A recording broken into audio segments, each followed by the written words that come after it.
This is my first time kukua hapa katika bunge, and bunge, you have demonstrated the Kenya that we want, whereby today as we are in Madaraka Day, we are celebrating the democracy, the independence, whereby there is a freedom of speech, freedom of expression and all that.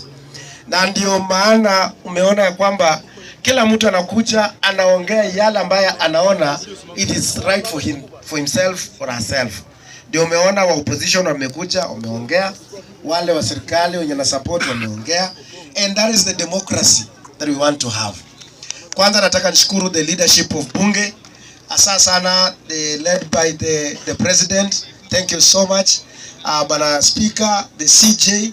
The kind of the maturity that you have demonstrated here is on another level. Na mimi I'm so much challenged, like ya kwamba nimekuwa nikifollow, and I think this is the platform that can drive the politics of this country. And I think as bunge, you need to come up with a YouTube forum whereby mnakuwa na program so that mtu anakuja, kwa sababu nimeweka pale watu wengi wana follow sana, and they want to know what do the people have and speak it out without fear and all that. So I think the bunge, you need now to improve and work on the digital platform so that going forward watu wanaweza sikiza Kenya yote, na hii ndio bunge ambalo linatambulika Kenya yote. Something so funny ya kwamba bunge iko na timu yake hata ya kutoa watu nje kutoka kama ameshikwa kusimama na watu wake. Bunge iko na timu ambaye leo nimekuona, tumekuwa nao, and I want to support that team 100%. And I've just talked with the guy. We are going to give them a uniform. They are processing it already. Na mpira, alafu viatu ndio wamesema, lakini hiyo tutaangalia pole 2, 3 au hata ngoma pia umoshi imeraruka. So ngoma sasa, hiyo ngozi hiyo ni pesa ngapi? Mbili ni 10,000. Aya, mimi nitanunulia ngoma. Thank you so much. So I will start from this point. Bunge FC, congratulations, and we will be always here to support you. Na hii ndio mara yangu ya kwanza kukuja hapa bunge. Kwanza nataka nisimame hapa kama kiongozi. Unajua sasa saa hii mimi nime-upgrade from the local politics to the national politics. And that's why nataka niombe msamaha kwa yeyote ambaye niliwahi kwasa at any given point. Yote tunaomba msamaha. Unajua haujui mambo ambayo imeoleka huko wapi na wapi. Hata wale ambao walinipiga pia nimewasamea. Kila mtu mimi nimesamea. Si ndio? So and that is the country we want, because sisi tumepitia mambo mengi sana. Sio mara ya kwanza mimi kupigwa, mimi nimepigwa. Hii mwili tu nikaanza kucount venye nimepigwa. Yaani hata watu wanasema chenye huyu kijana amepitia. Kwanza kabla nilikuwa mbunge, kupigwa kama ngoma ya Dubai. Lakini ni kwa sababu I've been always a principled man. And as the president has said, we want more young people in the leadership.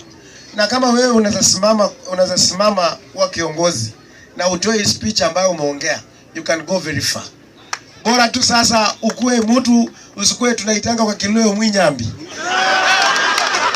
Mwinyambi is Mwinyambi ni ule hadi bootlicker. You see, let me tell you guys. Mimi nakwambia ya kwamba I'm the MP not because mimi ni mtu clever. I'm just the MP because ni mtu wa principle. Na mtu mwenye ninaamini hii kitu ni right, and it's right and I stand for that. And it's because I also believe in myself. Mimi nataka watu wa bunge, vijana wa bunge, mchiamini kwa nyinyi wenyewe pia. As much as, you know, politicians, they don't have mercy. They are there for their own selfish interest. Once they get, it's for them. Sisi tutabaki hapa, atakuletea maybe shilingi 1,000, 2,000, 10,000, and then anasema wewe mtu yangu. Anashika kwa simu yako mara moja, anazima tena. Then after 1 month, inakuwa hivyo. So as the young people of this nation, wanasema the future of a nation lies in the hands of young people. Na mmeniona nikitembea katika misururu tofauti. And of recent, I'm just speaking on 2 things as I move around. Na umeona saa hii hata mambo ya Luya Nation, sijui what, I'm no longer addressing those issues. because there are so many things that I need to address. Number one, sisi vijana lazima tuangalie tuone nchi yetu ya Kenya inaenda mna gani. We can speak politics, the politics of tribal imeturudisha nyuma kama jamii. And number one, tunaangalia juzi katika safari yangu nimetembea like about 35 counties, and what I've experienced is a lot of things, a lot of information. Nimekuwa kule Mombasa. Wakati nimekuwa Mombasa, nikawakumbusha watu wa Mombasa ya kwamba Mombasa tulikuwa na mambo oil refinery ambayo imeandika watu wengi sana ya mambo ya mafuta. Nimetoka pale, nimekuwa kule Limuru. Nikakumbusha watu wa Limuru kulikuwa na Bata ambaye iliemploy watu wa zaidi ya 3,000 during that time ya kina Moi walikuwa pale. Pale sasa hii ukienda Bata ina employ watu 3,000 pekee na ile watu 300 pekee. Na pale watu haiko imeemploy watu wa Kikuyu wa Limuru, ilikuwa watu across the board. Nimekuwa kule Thika town nikiaddress wananchi. Nikawaambia watu wa Thika, Thika was the hub of industries, manufacturing in Kenya. Lakini leo hii ni magodown ambazo ziko pale. Na saa hii bado population inaendelea mbele. Nimekuwa kule Bungoma na ni Eldoret juzi. Penye walikuwa wananikazia kidogo. Tumekuwa kina KCC, kuna Rivertex. Zote during that time ya Moi zilikuwa zinafanya na ziliemploy watu wengi sana. And many, nimekuwa kule Bungoma. Kulikuwa na ile Kitinda, zote zilienda. Kulikuwa na zile za malakizi za tumbako, zilienda. And many more manufacturing countries zimeenda. Nikajiuliza swali, where is the problem? Because population inaendelea kuongezeka, but at the end of the day now, the manufacturing industrialization inarudi nyuma. Sasa hii nimekuwa katika kanisa pale. Na kuna msichana amekuja pale testimony. Alikuwa ameshikwa kule, alikuwa anaenda kufanya kazi kule Saudia. Na huyo msichana analia kwa sababu ya mateso ambayo alipitia. Akasema hata ikwe nini, hataki kurudi kule Saudia. Leo umesikia juzi katika vyombo za habari kuna watoto wetu wengi wameshikwa kule, wengine wako Finland, hata Ministry of Foreign Affairs ikasema inataka pesa iwarudishe nyumbani, Kuna wale wako kule Saudia, Lebanon, Finland, kuna wengine wako Canada, wengine wako Australia, wako huko. Hata wengine wameshikwa katika majela kwa sababu wameenda kutafuta kazi kule. Because sasa leo hii sisi kama as a nation tunataka vitu za shortcut. Tunataka tuende tu import vitu kutoka nje ya Kenya, alafu from there kutoka China tunakuja hapa. Sasa vijana wengi wamesoma hawana kazi. And that is why you see these young people, they are bitter. Ndio umeona mwingine amesema, yeye amesema ni kutoka Siaya. Na mwingine anasema mimi ni Gen Z. These young people like over 4 million wana kazi. Sisi wenyewe juzi nikauliza watu, if we continue in this manner, in the next 30 years from now, tunaenda wapi? Ndio nikauliza kwamba wakati wa Moi alikuwa dictator, yes. Lakini he believed in the industrialization. Ndio mnaona kwamba shilingi ya Kenya dola ilikuwa shilingi 20 peke yake. But baada ya hapo tulisahau ya kwamba misingi, the foundations ambao our forefathers laid for us. Ndio unaona sasa investor wanatoka Kenya wanaenda kule nje. Kwa sababu the bureaucracy ya kufanya biashara is very complicated. Mambo ya finance bill, ukiona kama nchi kama Marekani, finance bill inakuanga once in entire period of a president. Hapa every time finance bill. Inafanya investors wanaogopa, wajui finance bill ya mwaka kesho itamfavor ama itamfavor. And most of the investors, they want the risk averse countries. That's why unapata vijana wengi hawana kazi. And that is what is making most of the young people to be bitter. Wengine sasa wanalipwa, wanafanya mambo ya kuenda kwa mtandao kwa nini. Leave alone this wanasiasa wenye wamekuwa pale. Tuko kama for example mimi sasa nimepita kuongea mambo ya siasa ya Kakamega ama siasa ya Western. Kwa sababu sasa mimi I'm addressing the national issues. A good example. Na mimi I'm not in that position ya kuaddress mambo ya Mlembe wakina Natembea. Mimi naza national, mimi ni president. So sababu sasa hii, that's why huwezi ona siku moja utainipata tunaongea ati Raila amefanya nini. I have a lot of issues to address. Mimi namheshimu viongozi wetu. Kama sasa wale viongozi wetu ambao wamekuwa pale. Sahi sasa is a new Peter Salasya. This is a new Peter Salasya. No single day, and I swear before God. Naelewa. So, and I want to say this, kama for example in Kakamega. Tuko pale na ile uwanja ya airport ya Kakamega. Just kurepair peke yake ilikwama. Ndege zilikuwa, maybe mtu hata angekuwa maybe ni mgonjwa akuje Nairobi. If you want to know that we have a very government ambayo it's not keen on serious issues, wale neglect. Ndege sahi haziendi huko. Mabarabara zote zilianzishwa kule wakati because watu wanasuffer. Hakuna. So sahi tumebaki na mambo ya PR. Leave alone that one. Sisi vijana tunataka kazi. Sahi hatujiulizi kama serikali every time watoto wanamaliza university, wanamaliza na degree, diploma, certificate wote. Hatujajiuliza kama serikali ama as a nation, how many job opportunities we have created for this particular year. Watu na keep on throwing people into the job market. Ndio umeona wanapeleka watu huko kama slave trade. Tutaendelea aje with this kind of leadership? So mimi ndio nataka niulize vijana. It is a high time for we the young people to put aside mambo ya wanasiasa. Hata akisema kama nimeona kijana mwenzetu huyo ndugu yangu amesema kina Mudavadi akiwa pale yeye na familia yake ndio wako pale. Hata mimi mwenyewe hata kwangu hata tujaika hako hata hivi na hivi. Hata wetangu la azenzaidia na nini. Kuna viongozi wao wakikuwa pale ni wao na marafiki zao, they are cronies. There's nothing. Ile matime we want jobs, we want opportunities. Ndio uliona Mzee Kibaki alikuja na Vision 2030 because he knew one day atatoka, lakini Kenya itaenda mbele. Unaona? Lakini sasa leo hii tunaishi Kenya kama Kenya inaisha kesho. Everybody is competing to kuiba, kupora. Na niliambia watu wa Mumia Assist. Mimi nilipata tu ndoto ikaniambia Peter Salasya umeshapakwa mafuta ya kuwa mbunge. Na mimi sasa wakati hiyo mimi nalala kwa mattress yangu ya inchi 2 na nilikuwa nalala chini. So mimi nikatoka nikaanza kuambia watu bana mimi nimeshachaguliwa kuwa mbunge. Wanaanza kusema hii mtu ni mwenda simu achaneni na yeye. Sasa kutoka hapo, by the way, kutoka hapo naenda kutembea baadaye mimi ndio nikakuwa mbunge. And within those 3 years watu wameona walinikopesha kura. Kwa sababu sikuwa na cha kuwapatia. Matanga alikuwa anapatana shilingi 100 ama 200. Naambia nyinyi ndio niko naye.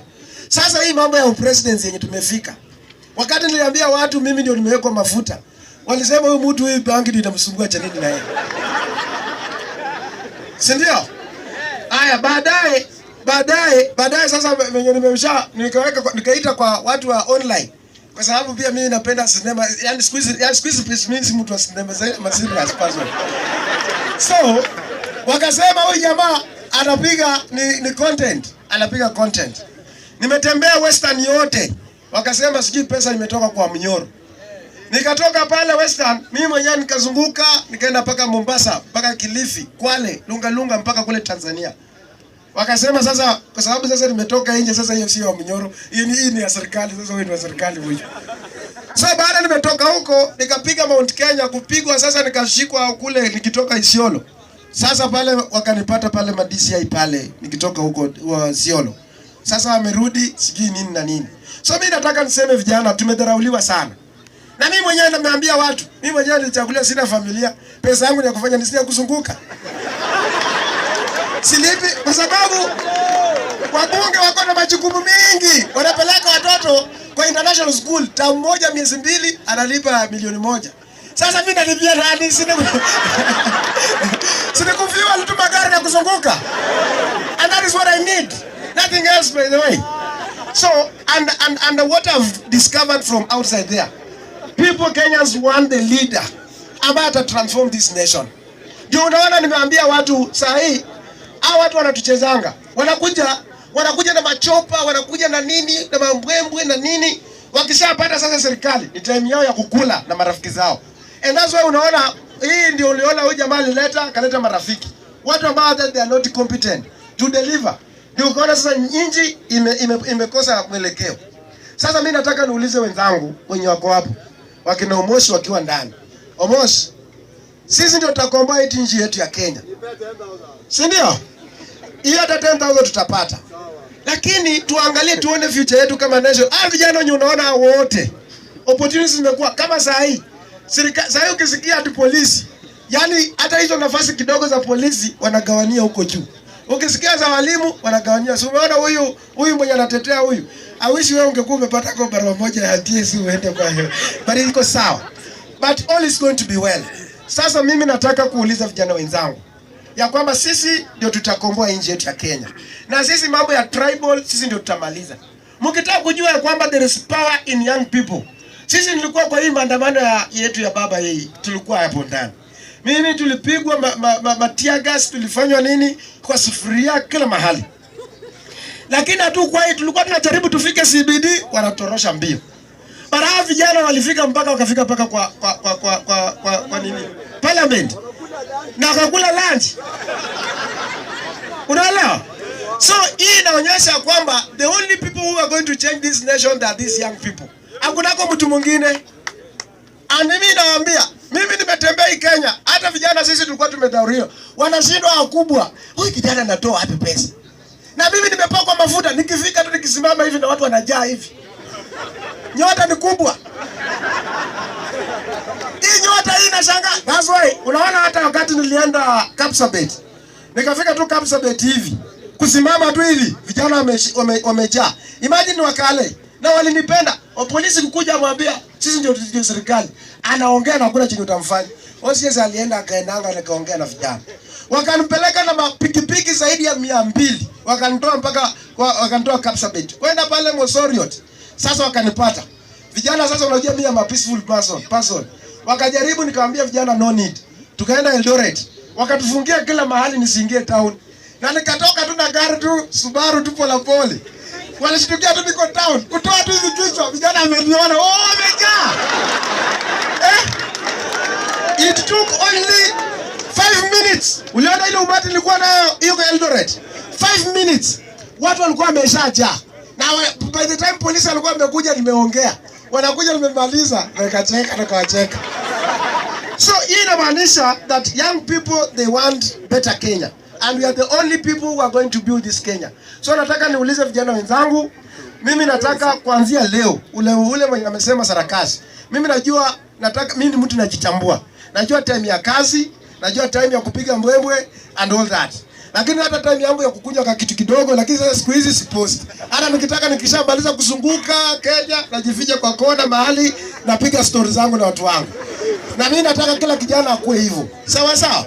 So mimi nataka tushikane mkono, tuweke mambo ya tribal kando, and I swear before God, you will never hear me saying that. Anything about the tribal, naongea mambo ya kuunite vijana. Sawa sawa? So whoever yote ambaye nimewahi kwasa ama ameniwahi nipiga, sisi sote tumesameana. And we are going to make hata baba yote, mimi sinako maneno, hata Raila Benjamin mimi sinako maneno na wewe. Hata baba Raila wewe sinako maneno na wewe. Sindio nataka baba. Na mimi nataka kwa sababu nimetembea county zote. And it's going to be very much unfortunate ya kwamba nimetembea in the whole Republic of Kenya. The only place I've not stepped is in Nyanza. Kwa sababu nilikuwa naogopa wananipiga ama wananifanya. Lakini kwa sababu Chakababa amenisalamia na wameona katika mitandao, tutaenda Kisumu tuongee na vijana. Ili tuunganishe vijana pamoja. Inawezekana. Kwa sababu mimi unajua uongozi mmoja wako amesoma sana, lakini he believed in some principles. Si ndio? Ambazo zilifanya Kenya ikakuwa independent. Sasa mimi nataka tuanze kutembea and I can lead this country. Because my heart mimi ni mtu mwenye niko merciful, ni mtu wa kusamea, ni mtu ambaye I'm resonating with the people, mtu ambaye anaangalia future yetu in the 100 years inaenda wapi, and that is the leader that we want. So nyinyi vijana mkinisupport mambo ya presidency, tutaenda mbali. Tutaenda mbali. Kwa sababu mimi naangalia wale watu wenye wamesimama kura hao wengine hao. Hawatawezana, na mimi tu peke yangu nitawezana. Na unajua uzuri, mimi si mtu wa kununuliwa. Unaelewa? Kama ningekuwa alafu mkitaka kujua jamaa yako sincere. Mimi ni first time MP. Si ndio? Sina pesa ati nimeanza ati sijui nini. Mimi sina familia, pesa ya ubunge sina nitosha. Lakini naangalia future vijana. Nasema vijana nani atawasikiza? Because tunataka industries, tunataka manufacturing. Na hizi manufacturing sio kuwekelea watu ati taxes. Tunaweza create job opportunities kupita mtu mwenye amesoma, utamwambia aje aende mjengo. Sasa hii watu wako kwa AI. Na that's why unapata viongozi hao wako na shida kwa sababu young people wanaangalia pale mbele na wanaturuli kama tuko kwa 1970s. That's why they cannot catch up with the speed of the young people of this nation. So mimi nataka niseme asanteni sana. Tutazidi kutuombea pamoja, and we believe that Kenya is going to grow faster.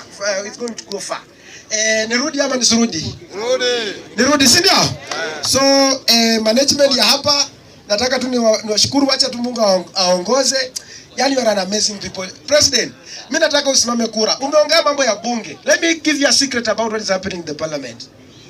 Unajua cartels wako kila mahali. Si ndio? Ukiwa pale young person,